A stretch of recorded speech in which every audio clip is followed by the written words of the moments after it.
नमस्कार, मैं अम्बी वर्मा और आप देख रहे हैं दैनिक समाचार। तो चलिए आगे बढ़ते हैं कुछ खास खबरों की ओर। आपके राष्ट्रीय संयोजक अरविंद केजरीवाल ने दिल्ली में सरकारी कर्मचारियों के लिए एक नई आवास योजना का प्रस्ताव रखा है। केजरीवाल ने कहा, दिल्ली में जमीन केंद्र सरकार के अधीन आती है।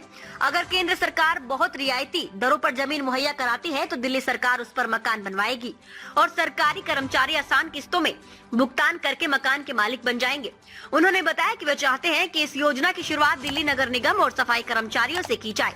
केंद्र सरकार जमीन मुहैया करवाएगी और दिल्ली सरकार मकान बनाएगी। सफाई कर्मचारियों को रिटायर होने से पहले कुछ सालों में उनके वेतन से किस्तें कट जाएंगी, केजरीवाल ने कहा।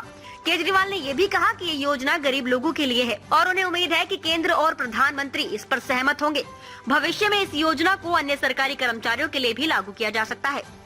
में लैंड जो है वो केंद्र सरकार के अधीन आती है, तो अगर सब्सिडाइज्ड हाईली सब्सिडाइज्ड रेट पे केंद्र सरकार लैंड दे दे तो उस पे दिल्ली सरकार मकान बनवा देगी और आसान किश्तों के अंदर सरकारी कर्मचारी वो उसका पैसा भुगतान करके उसके मालिक बन सकते हैं, उन घरों के मालिक बन सकते हैं।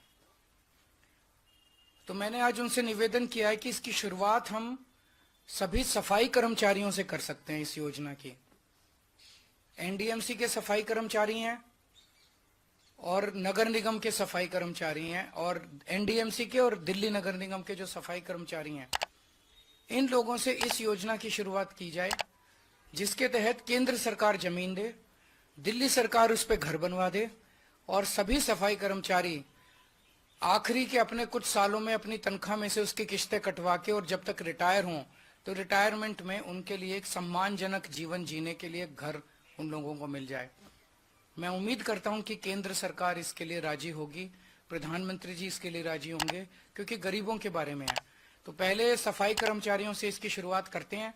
एक बार ये शुरू हो गई स्कीम तो फिर अन्य कर्मचारी सरकारी कर्मचारियों के लिए भी इसको लागू किया जा सकता है।